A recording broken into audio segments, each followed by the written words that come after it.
राम राम कोडेस, मुझे उम्मीद है आप सब बहुत अच्छे होंगे। अगर आपको आपके डीएसए से रिलेटेड प्लेसमेंट और इंटर्नशिप प्रिपरेशन में दिक्कत आ रही है, then you can check out our complete placement and internship preparation course.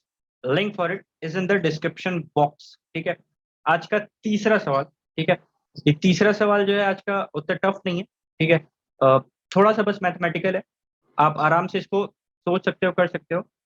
यहाँ पर क्या है कि आपको एक नम्स एरे दिया हुआ होगा जिसमें कुछ इंटीजर्स दिए होंगे, और फिर आपको एक दिया रहेगा वैल्यू के। ठीक है। आप क्या कर सकते हो कि किसी भी एक इंटीजर को, नम्स एरे के किसी भी एक इंटीजर को पकड़ के आप इंक्रीमेंट कर सकते हो +1 से। ठीक है। और ये जो ऑपरेशन आप कर सकते हो किसी भी एक इंटीजर को पकड़ के +1 करने का, ये आप एट मैक्स के टाइम्स कर सकते हो। ठीक है। आपको क्या करना है, आपको बताना है कि after doing this operation at most के टाइम्स, मतलब ज्यादा से ज्यादा आप के बार करके, जो आपका जो इंटीजर एरे है उनके सभी जो वैल्यूज हैं उनका प्रोडक्ट मैक्सिमाइज आप कितना कर सकते हो, और आपको फिर आपको रिटर्न करना है कि मैक्सिमम रिजल्ट जो होगा वो कितना होगा। ठीक है। तो एक बार देखते हैं कि किस नंबर को मतलब हम लोग इंक्रीमेंट करेंगे, किस तरीके से इंक्रीमेंट करेंगे, सब कुछ क्लियर हो जाएगा। बस बेसिक मैथमेटिक्स है। यहाँ पर अगर आप देखें, ठीक है, आपका नंबर दिया हुआ है 0 4। ठीक है, 0 और 4, और आप 5 बार इंक्रीमेंट कर सकते हो। आप किसको इंक्रीमेंट करना चाहोगे? तो यहाँ पर बेसिकली इन्होंने 0 को ही 5 टाइम्स इंक्रीमेंट किया है, और जो नंबर बन गया आपका वो बन गया 5 और 4। तो आपका जो प्रोडक्ट है वो हो गया 20। एंड दे हैव अश्योर्ड कि इसके अलावा और कोई भी तरीका नहीं हो सकता कि to get something, some bigger product. ठीक है। अब मैं आपको एक छोटा सा बात करता हूँ। ठीक है, आपका कोई एक प्रोडक्ट है एक्स। ठीक है। कोई भी एक वेरिएबल्स पे नहीं जाते, एक सिंपल सा न्यूमेरिकल वैल्यू रखते हैं। आपका इंटीजर एरे कुछ इस तरीके से 1 2, और के का वैल्यू आपको दिया हुआ है 1। ठीक है। मतलब के का वैल्यू हटा ही दीजिए, जितनी बार मन होगा हम उतनी बार इंक्रीमेंट करके देखेंगे। आपको इसके प्रोडक्ट को मैक्सिमाइज करना है। सबसे पहले बात करते हैं k = 1, कि आप एक बार इंक्रीमेंट कर सकते हो। ठीक है। तो आप एक बार इंक्रीमेंट कर सकते हो। आप किसको इंक्रीमेंट करोगे? आप इसको इंक्रीमेंट कर सकते हो या इसको इंक्रीमेंट कर सकते हो। सपोज मैंने 1 को इंक्रीमेंट किया तो मेरा प्रोडक्ट क्या हो जाएगा? 4। मतलब 1 को इंक्रीमेंट किया तो एरे क्या हो जाएगा मेरा? 2 2। ठीक है। और अगर 2 को इंक्रीमेंट किया तो मेरा एरे क्या हो जाएगा? 1 3। तो अगेन आप देख सकते हैं कि जो मेरा इसका प्रोडक्ट है इस केस में ज्यादा आ रहा है 4, इस केस में आ रहा है 3, इस केस में आ रहा है। ठीक है। अब अगेन मेरे लिए क्या प्रॉफिटेबल ज्यादा है, कि मैं 1 को इंक्रीमेंट कर दूं 1 से। ठीक है। अब इस केस में अगर आते हैं हम लोग, तो दोनों ही सेम है। दोनों ही सेम है, इसका मतलब क्या हो गया कि आप किसी को भी पकड़ के एक इंक्रीमेंट कर दो, रिजल्ट ऑलवेज सेम आने वाला है। ठीक है। अगर आपका के का वैल्यू 2 होता तो यहां से आप किसी भी एक को अब अपडेट कर सकते थे। ऑब्वियसली ये वाला जो तरीका है ये सही नहीं होने वाला है। अगर आप चाहें तो मैं इधर से भी एक कंटिन्यू रख सकता हूँ, 2 2 1 3। ठीक है। आपको 2 बार इंक्रीमेंट करना था। ठीक है। पहला बार में आपने एक 1 को अपग्रेड किया है, और इधर से आपने 2 को अपग्रेड किया है। यहाँ से किसी को भी एक अपग्रेड कर लो, 2 3 हो जाएगा। और यहाँ पर से अगेन आप, आपके पास दो डिस्टिंक्ट नंबर है, तो यहाँ से आप या तो 1 को अपग्रेड कर सकते हो 2 3। ठीक है। और यहाँ से आप किसको अपग्रेड कर सकते हो? अगेन 1 और 4 को। ठीक है। 1 और 3 को, 3 को अपग्रेड कर रहे हो तो ये आपका जो नंबर है वो बन जाएगा 1 4। ठीक है। यहाँ से आप प्रोडक्ट देख सकते हो, मैक्सिमम क्या आएगा? 6। यहाँ से प्रोडक्ट मैक्सिमम क्या आएगा? 6। यहाँ से प्रोडक्ट क्या मैक्सिमम आ रहा है? 4। यहाँ पर जो आपने देखा, हमने क्या किया कि जो भी छोटा नंबर है अगर मैं उसको इंक्रीमेंट कर रहा हूँ, ठीक है, +1 से, तो मुझे बेटर रिजल्ट्स मिल रहे हैं। ऐसा क्यों हो रहा है, एक बार इस चीज को ध्यान से देखते हैं। ठीक है। जितना छोटा नंबर होगा ना, +1 करने से उसमें जो मल्टीप्लिसिटी है उसमें ज्यादा अंतर आएगा। ठीक है। जैसे कोई एक नंबर था 1। ठीक है। अगर आप इसमें +1 करोगे ना, तो ये जो नंबर था आपका ये 2 टाइम्स हो गया। ठीक है। ओरिजिनल नंबर का इंटू 2 टाइम्स हो गया। मतलब आप समझ सकते हो कि ये 200% है। ठीक है। ओरिजिनल नंबर का ये 200% इंक्रीमेंट है। अगर आप 2 पे +1 करोगे ना, तो इट विल ग्रो टू 3। ठीक है।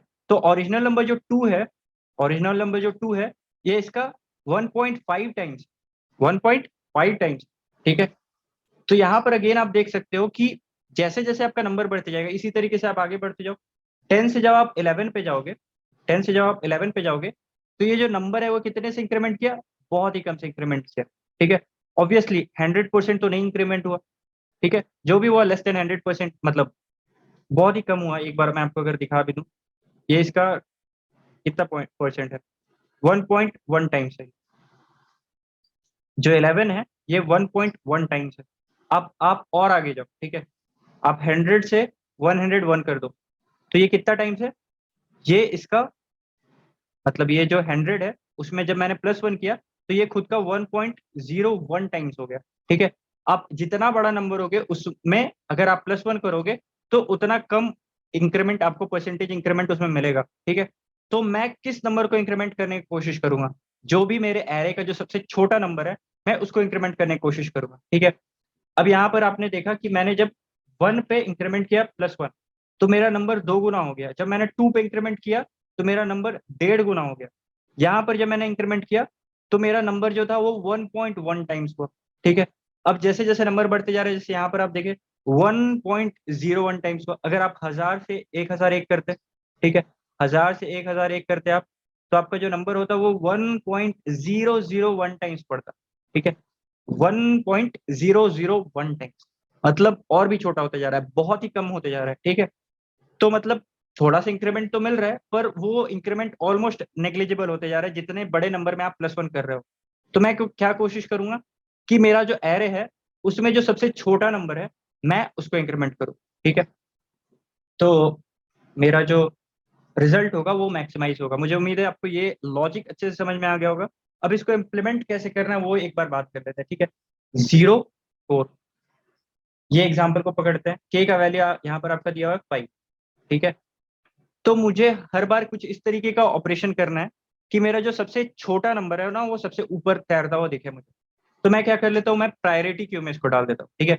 उल्टा टाइप का प्रायोरिटी क्यू। इन जनरल जब आप प्रायोरिटी क्यू लिखते हैं जो सबसे बड़ा एलिमेंट है वो सबसे ऊपर दिखता है आपको। तो यहाँ पर ग्रेटर इंट लगा के लिखेंगे तो जो सबसे छोटा एलिमेंट होगा वो मुझे सबसे ऊपर तैरता हुआ दिखेगा, ठीक है।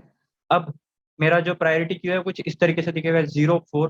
मैंने सबसे जो छोटा एलिमेंट है उसको उठाया और उसको +1 किया, ठीक है।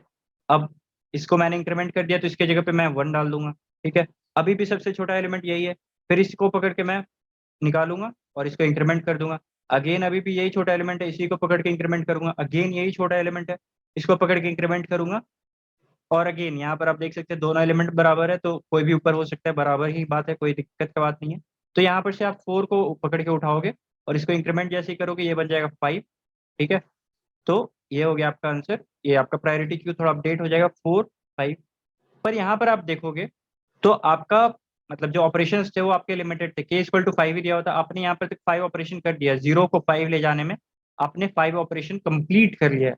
अगर आपको 6 ऑपरेशन करना होता तो आपको कितना मतलब क्या आप अगला स्टेप में कर रहे होते? आप अगले स्टेप में 4 को अगेन 5 कर रहे होते, 4 को 5 कर रहे होते। तो आपका जो प्रायोरिटी क्यू है कुछ इस तरीके से दिख रहा होता। आपका जो प्रोडक्ट है of all the digits of all the numbers वो हो जाएगा 25। अगर आप किसी और दिमाग से अगर आप 5 को ही इंक्रीमेंट कर देते तो आपका जो प्रोडक्ट आता वो आता 24, क्योंकि ये इंक्रीमेंट होके हो जाता 6। तो 4 इंटू 6 ये हो जाता 24, ये हो जाता 25, ठीक है।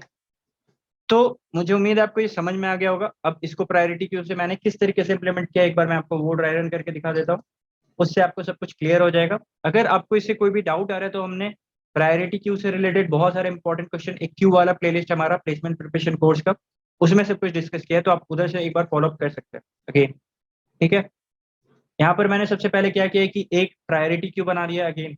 वो जो नॉर्मल प्रायोरिटी क्यू होता है जिसमें सबसे बड़ा एलिमेंट ऊपर आता है, तो मुझे यहाँ पर सबसे बड़ा नहीं सबसे छोटा एलिमेंट को ऊपर रखना है, तो यहाँ पर मैंने दूसरे टाइप का ग्रेटर इन टाइप का प्रायोरिटी क्यू यूज किया है, ठीक है।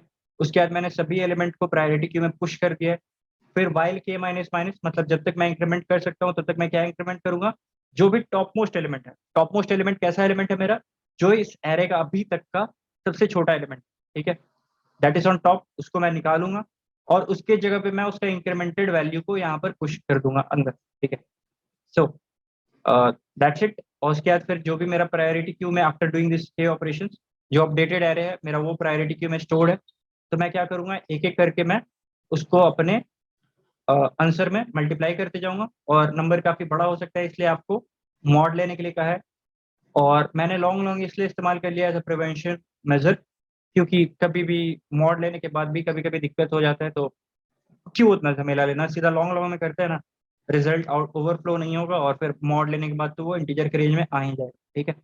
तो ओके, यहाँ पर मैंने लॉन्ग लॉन्ग मल्टीप्लाई करते चला, जो टॉप मोस्ट एलिमेंट है उसको मल्टीप्लाई से, जो एक मैंने वेरिएबल बना लिया उसके साथ मल्टीप्लाई करते चलूंगा मैं। तो मेरे सारे एलिमेंट्स के मल्टीप्लीकेशन मेरे इस मल्टीप्लाई वाले वेरिएबल में स्टोर हो जाएंगे। जैसे प्रायोरिटी क्यू खत्म हुआ, आपका लूप खत्म हुआ, आप यहाँ पर से जो भी आपका आंसर है उसको यहाँ से रिटर्न कर सकते, दैट्स इट।